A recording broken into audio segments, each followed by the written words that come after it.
Hi అండి. Hi అన్న. ఇప్పుడు ఏపీలో ఎలక్షన్స్ రాబోతున్నాయి కదా! మరొక 52 రోజుల్లో. ఏ అవునన్న. గవర్నమెంట్ అయితే బాగుండిద్దనుకుంటారు? జగన్మోహన్ రెడ్డి రాకూడదనుకున్నా. చంద్రబాబు నాయుడు వస్తే బాగుండదనుకున్నా. ఎందుకని జగన్మోహన్ రెడ్డి రాకూడదా? ఈ జగన్మోహన్ రెడ్డి పాలన సరిగ్గా నచ్చలేదన్న. ఏ విధంగా? అందుకనే. ఏది చేయలేదు. ఇచ్చిన మాట అన్నీ తప్పినాడనిపిస్తుంది. వాళ్ళ నాన్న నడవడికలో నడసలేదనిపిస్తుంది. హ్మ్. అంటే రాజారెడ్డి పాలన నడుస్తుందంటావా? రాజారెడ్డి పాలన నడుస్తుంది. రౌడీయిజం పాలన నడుస్తుంది. కిరాతకుని పాలన నడుస్తుంది. హ్మ్. ఈ కీచకుడి పాలన నడుస్తుంది. ఇలన్నీ ఇంక చెప్పుకుంటా పోతే లక్షలున్నాయి. అంటే అయన్నీ సంక్షేమ చెప్పలేం. పథకాలు ఎందుకంటే జగన్మోహన్ రెడ్డికి 1,00,00,000 ఎట్లున్నాయో అట్లాగా 1,00,000 బిరుదులు ఇవ్వాల్సిందొస్తది. హ్మ్. సో, ఇది. అంటే సంక్షేమ పథకాలు ఇచ్చామంటున్నారు. సంక్షేమ పథకాలు దేనికన్నా? అమ్మఒడి పథకం ఇచ్చుకునేవు నువ్వు. ఏ దానికవి? ఓన్లీ చిన్న పిల్లలకు. మాలాంటోళ్ళకి జాబులు లేవు మరి. మేమేంటి మా పరిస్థితి ఏంది? 2,00,000 జాబ్‌లేమో ఇచ్చామంటున్నారు. ఏ దానికి జాబులు ఇచ్చినాడు? ఏది వాలంటరీ జాబులు, ఇవి మందు షాపులలో జాబులు. మందుల్లో డిగ్రీ చదువుకున్న మేము పోయి మందులు అమ్ముకోవాలనా? అంటే మంత్రి అన్నారు కదా! 5,000 చాలవా మీకు ఎక్కువ ఇంకేంటి? అదే ఆ 5,000 నేను మడత పెట్టుకొని ఇంగ నాకు వస్తాయి ఎందుకు ఊరికే.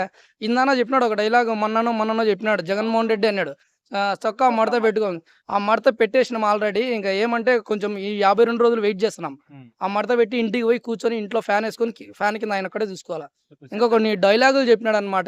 నిన్న జరిగిన సభలో గూడా కొన్ని డైలాగులు చెప్పినాడు. అవునవును. ఆ గ్లాసు సింకులోనే ఉండాలా. ఫ్యాను ఇంట్లో తిరుగుతా ఉండాలా. అదే సైకిల్ బయట. సైకిల్ బయట ఉండాలని జెప్పి. అదే గ్లాస్‌లోనే చాయ్ తాగుతాడు. గుర్తుపెట్టుకో జగన్మోహన్ రెడ్డి నీకు తెలుసుకో అది. అదే గ్లాస్‌లోనే నువ్వు చాయ్ లేనిది నువ్వు అసలు బయట పని జేయలేవు. హ్మ్. అదే ఒక సీఎంగా ఉండి అలా మాట్లాడడం కరెక్ట్. ఒక సీఎం అసలు అదే రౌడీ నా సీఎం కాదు. వాడు రౌడీ వరస్ట్ నా కొడుకు. హ్మ్. అలాంటోనికి పదవీలిచ్చి మనం ఇప్పుడు బాధపడాల్సిందొస్తుంది. రాష్ట్రం అంతా అల్లకల్లోలం అయిపోయింది. అంటే ఒక సెన్స్ అన్నారు. ఇప్పుడు ఆల్రెడీ ఛాన్స్ ఇచ్చిన దాన్నే ఇప్పుడు నాకిచ్చినాడు మనకు బాగా. ఇప్పుడు ఏం జేయాలింగ? హ్మ్. ఇంగ మళ్ళా ఛాన్స్ ఇచ్చే ఇంగ సంకనాకిపోతది. మరి ఏ ఒక్క నా కొడుకన్నా, ఏ ఒక్క ఎమ్మెల్యే అన్నా సరిగ్గా ఉన్నాడా? ఒక్కడన్నా ఒక ఎడ్యుకేషన్ కరెక్ట్‌గా చేసుకున్నాడా? గుడివాడ అమర్నాథ్ రెడ్డి గాడు. వాడికి ఏదైనా ఐటీ మినిస్టర్ ఇచ్చినాడా? వానికి ఏం తెలుసని ఇచ్చినాడో అర్థం కాలే. రోజు ఆ పర్యటనలు తిరుక్కుంటా పోతుంది. ఆమె తిరుగుతుంది గానీ, ఏమేముంది, ఎట్లెట్లుందని చూడలే. ఆ నానిగాడు గుట్కా నానిగాడు.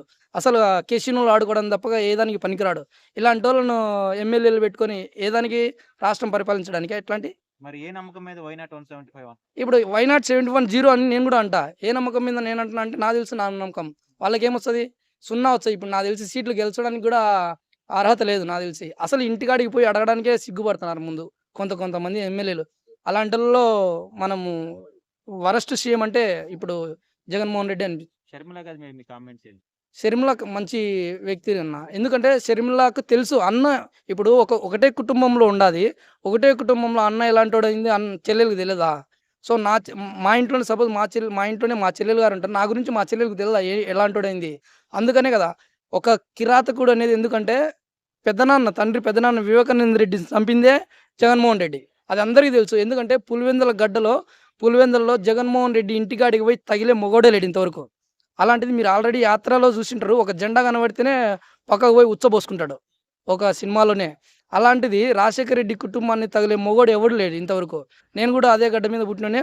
కడప నాది. సో, నాకు గూడా తెలుసు గదా! జగన్మోహన్ రెడ్డి ఎలాంటోడు, ఎలాంటోడని.